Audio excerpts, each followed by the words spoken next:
Hello, my dear students. I hope you all are in good health. So, students, in a previous revision video, we have studied the plant tissues and epithelial tissue, which is an animal tissue, and we have also studied the types of epithelial tissue as well. So, today we will study about connective tissue, muscular tissue, and nervous tissue. So, let us start with muscular tissue. Muscular tissue, it is further divided into three types: skeletal, smooth, and cardiac tissue. So it is formed of, what are the characteristics? It is formed of muscle cells or muscle fibers. What are muscle fibers? The cells of the muscle tissue, they are known as muscle fibers. And muscle fibers are elongated and large size. The cells are elongated, and there is presence of contractile proteins for the movement of body. Some proteins, that is contractile proteins, which will help in the movement of the body. We know we are moving due to presence of the muscles also, right?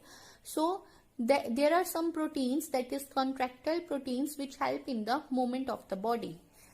So let us study first one, skeletal muscles. Skeletal muscles, in this muscle fibers are elongated and cylindrical. The muscle fibers, they are elongated, that is they are elongated and they are just like a cylinder, right? And they are unbranched, no branching is there. This is one cylinder and this is one cylinder, no branching is there. Each cell is multinucleated. In each cell, this is one cell, right? This complete cell is one, and this is one another complete cell. In this, there is more than one nucleus present, and striations are present. What are striations? These are the alternate light and dark bands. Means this is one band here, another band here, see, and one band is here, another. This is dark band, this is white band, right? So alternate light and dark bands are present. And these muscles are easily fatigued, means easily tired. What are the other names of these skeletal muscles? The other names are, since they are attached to skeletal, these muscles are attached to skeletal, we may call this as skeletal muscles. And striations, we have observed striations are present, light and dark bands are present, so that is why these are also known as striated muscles. And these are under the control of our will, that is why they are known as voluntary muscles. So skeletal muscles, the three names are, first one is skeletal muscles, then is striated muscles or voluntary muscles. Now what is its role? Its role is to maintain body posture and helps in the body movement. Next is the smooth muscles. Smooth muscles, in this the muscle fibers are spindle shaped. What are muscle fibers? Muscle cells. They are spindle shaped like a spindle, right? So the muscle fibers are spindle shaped, means they are tapering at the end.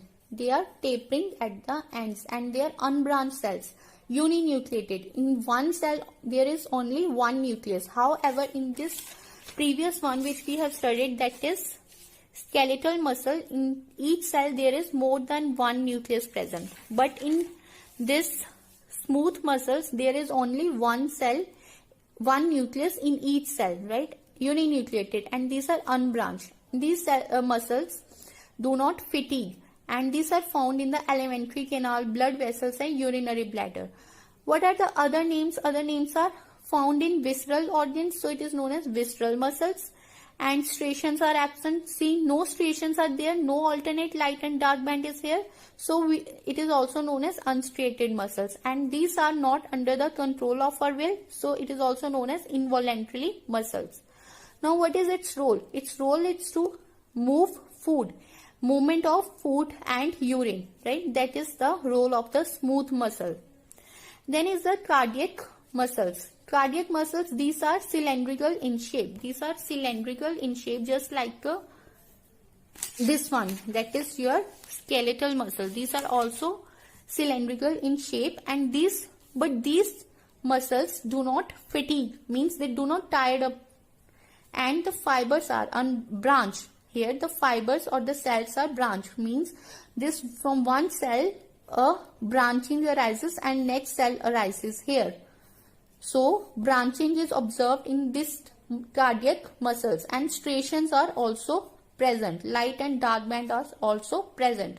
And this is present in heart, so it is known as cardiac muscle. And these are not under the control of our will. So heart muscles, we know heartbeat is not under the control of our will. That is why these muscles are also known as involuntary muscles. Then striations are present, so these are also known as striated muscles. Then what is its role? Its role is to pump blood to the different parts of the body. This is the role of this cardiac muscles. See here, branching is present and striations are present here. Then the third one is the connective tissue. What is connective tissue? In this, the cells are loosely spaced. This is the tissue. The cells are very, very loosely spaced. So as the term here indicate, connective means it helps, the cells in this tissue helps in binding, right? So act like a binding and supporting material and prevent organ displacement by body movement. And see, cells, bones, our muscles, they are connected, they are binding together due to presence of which tissue? That is connective tissue.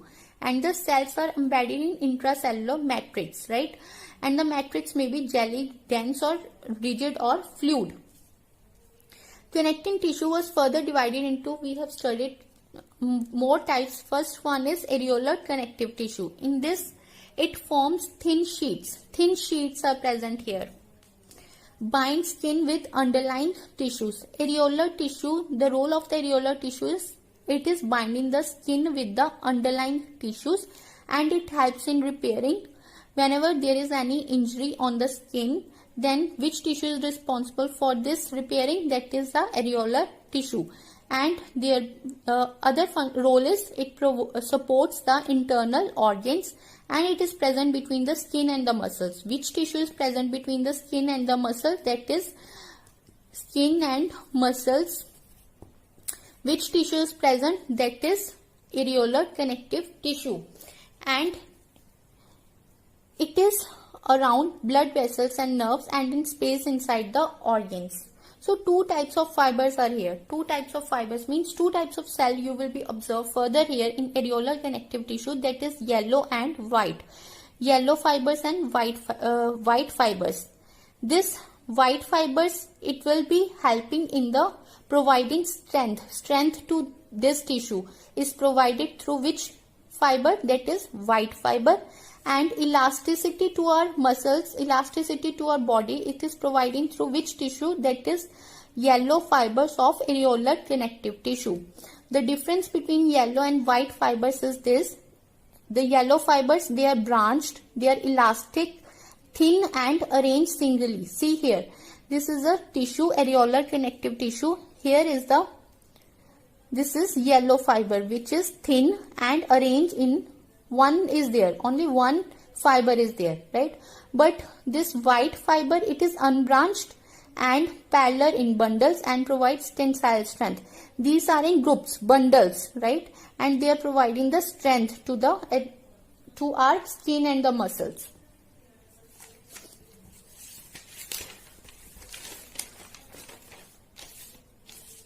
Next one is the adipose connective tissue. Adipose connective tissue, you should know here some term adipocytes. Adipocytes means the cells which are present in adipose connective tissue, that are known as adipocytes. And the role of this adipocyte is this, that the cells, they store fat and there are very few fibroblasts, means very few cells are there and they are storing fat.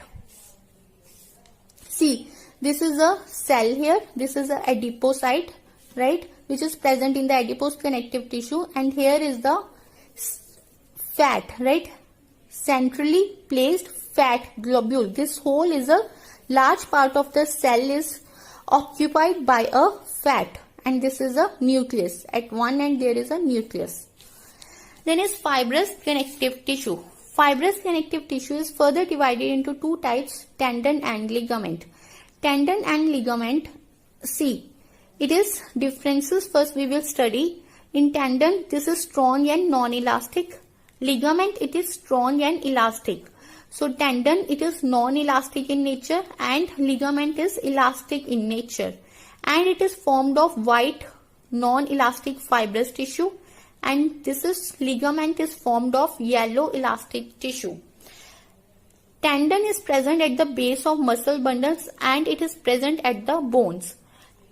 And tendon joins skeletal muscles to the end of bone, and ligament joins end of two bones. So what are the differences here we have observed? This ligament, it joins the two bones. The two bones are joined through which tissue? That is ligament. However, tendon is joining the muscles with the bones. So in ligament there is presence of yellow fibers, and in tendon there is presence of white fibers, right? Then see, there are two bones, and in the presence of two bones, which tissue is present? That is ligament. It is joining the two bones, and one bone is, this is one bone, and here is a muscle. This muscle is connected to the bone through which tissue? That is tendon. So this diagram is very important. The two bones are connected by a tissue that is known as ligament, and the muscle is joined with the bone through a tissue that is known as tendon.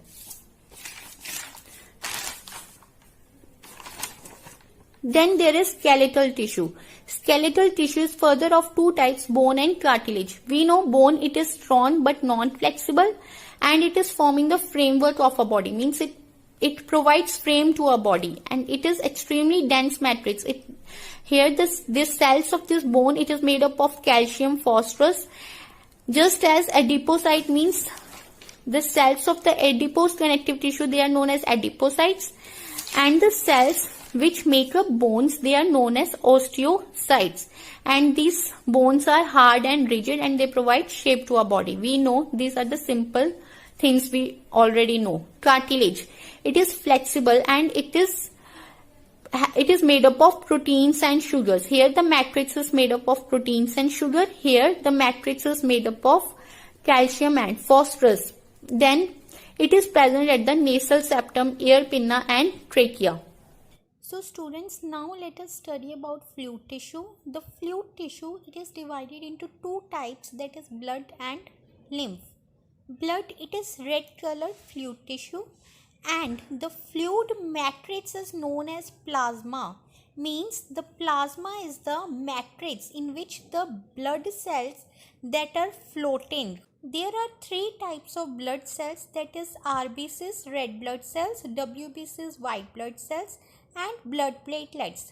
These three blood types of blood cells, they are found floating in the plasma, which is the matrix. As we have observed in bones also, there is a dense matrix, but the plasma, it is a matrix which is liquid in nature.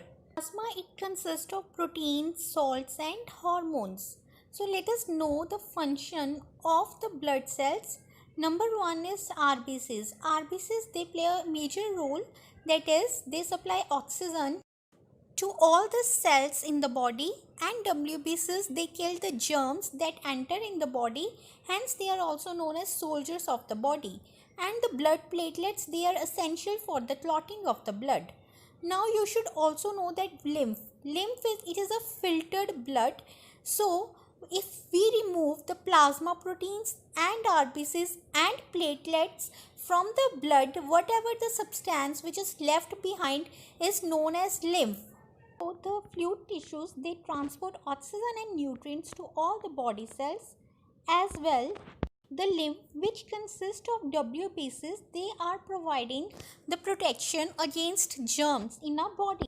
So now students, let us know about the nervous tissue. The nervous tissue, it is made up of neurons or nerve cells. So this means that neuron or nerve cell, both are same things. Each neuron consists of three parts, that is cell body, that is also known as cyton. Then there is an axon and a dendron. So in this diagram, you are observing a cylindrical body which is known as cyton, and this cyton is having a nucleus and cytoplasm. From the cyton, there arises a branch that is known as dendron, and dendron is further branched divided into dendrites. Then from the cell body there is a one branch which is very long in length, and that is known as axon, and this axon finally ends into axon terminal. In the nervous tissue, the neurons are placed next to each other. So let us know the role of dendron. Receive impulse from other neuron and it carries them to the cell body, and the axons, they further carry away the impulse from the cell body towards another neuron. This is how the message is transferred from one neuron to another. So that's all for today. Take care.